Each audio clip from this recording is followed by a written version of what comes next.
What's up, guys? I'm RL Mike1234, but you can call me Mike. Welcome to this week's vocals review of Rock Band DLC. Right off the bat, you probably know that I was gone last week. I won't go into details as to why in this video. Go check out my explanation video if you want to know more. Anyway, this week we have two more songs, one by Winger and another by Heart.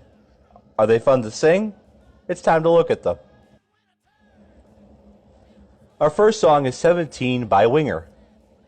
A classic from GH80s makes a return into the rhythm games.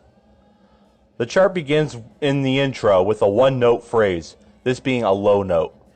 Chances are that if you have not heard the song before, you aren't going to hit this first try. Moving into the first verse, you get mostly mid-low notes with a small mix of lower and mid-high notes. The first pre-chorus, as well as the second, has mid-range notes for the melody, with the red harmony being higher than this.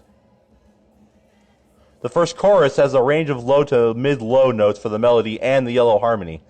The red harmony, on the other hand, has more mid-range notes. This would be a good time to mention that the yellow harmony follows the melody almost entirely throughout the song. The second verse is much like the first, except for its last phrase. The second pre-chorus is the same as the first, so I'm moving on. The second chorus is similar to the first, but not spot on. After the solo with a 12-measure break, you get into a short bridge. This section has one phrase, and it's an ascending pitch followed by a talkie. The third verse is pretty similar to the first two, but still a little different. The third chorus goes on for longer than the first two, but has little difference. Once you get past the talkie phrase that says, "Ride it, baby," you're done. While I do love the song itself, it is a bit repetitive in all of its parts. I give 17 by Winger a vocal score of 5.5 out of 10. I'm not greatly impressed by the chart, nor did I expect to be, but it is still a song I like, so I'm happy.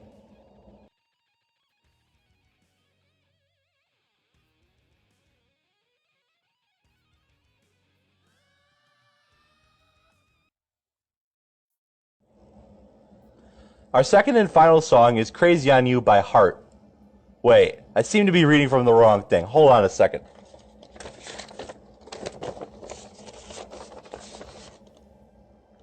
What about love?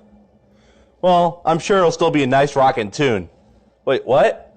It's a power ballad? Well, crap.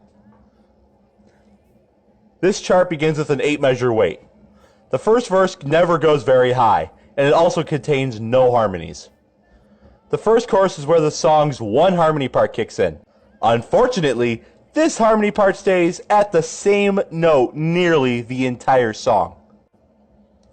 For this reason, there is no way I can recommend this for multiple singers.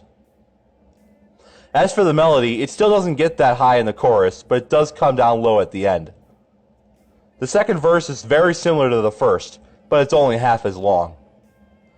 The second chorus is also similar to the first, but it does have a somewhat high note. After an 8-measure wait for the solo, you get into the third chorus. This is where the melody can really throw you off, as it has tons more higher notes. Then the song just kinda ends. This is easily more of a solo vocal song than a harmony song. You probably will not want it for multiple singers at all. I give What About Love a vocal score of 6 out of 10. Alright, so with this week done, that concludes this DLC for August 2016. Was it a good month? For me, not really. I honestly think this was the worst month we've had since April. Well, I guess 3 months is a good streak to have, so I'm not going to complain any more about it. I give this week's DLC an overall score of 5.8 out of 10. When GGTV gets back on vacation, he'll most likely review this week. And I say most likely because I can't exactly make any promises for him. It isn't in my right. Before I go, I'm going to point out that next Monday is Labor Day in the US. Labor Day is a federal holiday, so the harmonics offices will most likely be closed that day. Expect the next announcement to come this Friday. Let me see your thoughts of this week's DLC in the comments, and as always, be sure to like and subscribe if you enjoyed. See you next time.